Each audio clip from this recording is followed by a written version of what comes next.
दोनों के बीच क्यों खुलेआम छिड़ गई लड़ाई? एक दूसरे से लड़ते दिखाई दिए क्रिकेटर और एक्ट्रेस। देखिए ऐसी लड़ाई के पीछे की कहानी।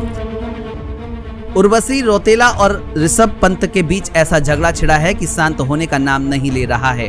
क्रिकेटर और इस अभिनेत्री के बीच आखिर प्यार मोहब्बत के बीच इतनी कड़वाहट कैसे हो गई, लोग ये समझ नहीं पा रहे हैं। आइए आपको दोनों के खास रिश्ते और लड़ाई के कारण के बारे में बताते हैं। दरअसल ऋषभ पंत और उर्वशी 2018 में एक दूसरे को डेट करते थे और इनकी रिलेशनशिप बहुत ही कड़वे तरीके से खत्म हो गई थी। हाल ही में दोनों ही सेलिब्रिटी ट्विटर पर ट्रेंड करते नजर आए थे। दोनों ही सोशल मीडिया प्लेटफॉर्म में एक दूसरे की बेइज्जती करने में कोई कसर नहीं छोड़ रहे हैं। अब बात आती है कि इन दोनों की लड़ाई की वजह क्या है।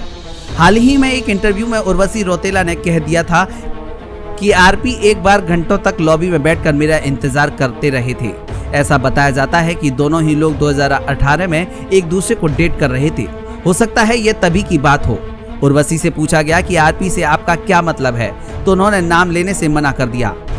उन्होंने कहा मैं नाम नहीं लेना चाहती हूँ, लेकिन मतलब पब्लिक से कहाँ छुप सकता है, पब्लिक सब जानती है। उन्हें पता है कि उर्वशी आरपी बोलकर ऋषभ पंत की तरफ इशारा कर रही थी।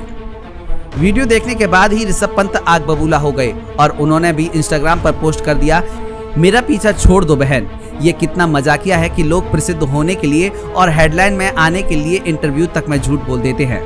कितना दुखद है कि लोग नाम और फेम कमाने के लिए कितने भूखे हैं। झूठ की भी लिमिट होती है। इसके बाद उर्वशी कहां शांत बैठने वाली थी, उन्होंने भी एक इंस्टाग्राम पोस्ट चेप डाली, छोटू भैया को सिर्फ बैट और बॉल से ही खेलना चाहिए। मैं कोई मुन्नी नहीं हूं जो छोटे डार्लिंग बच्चे के लिए बदनाम होगी। रक्षाबंधन मुबारक हो। आरपी छोटू भैया कोगर हंटर एक शांत लड़की का फायदा मत उठाओ। उर्वशी रौतेला ने इंटरव्यू में कहा था कि मैं नई दिल्ली में शूटिंग कर रही थी और मैं रात में पहुंची। मुझे जल्द से जल्द तैयार होना था क्योंकि हीरोइन को तैयार होने में ज्यादा समय लगता है। मिस्टर आरपी होटल लॉबी में आए और मुझसे मिलना चाहते थे। 10 घंटे बीत गए थे, मैं सो गई थी। मैं कोई भी कॉल रिसीव नहीं कर सकी और जब मैं जगी तो मैंने देखा कि मेरे फोन में 16 से 17 मिस्ड कॉल लगी हुई थी। मुझे बहुत बुरा लगा कि कोई मेरा इंतजार कर रहा था और मैं उनसे मिल नहीं पाई। मैंने उनसे कहा हम तब मिलेंगे जब आप मुंबई में आएंगे। हम मुंबई में मिले और वहां एक बड़ा ड्रामा हो गया। एंटरटेनमेंट डेस्क, मीडिया हलचल।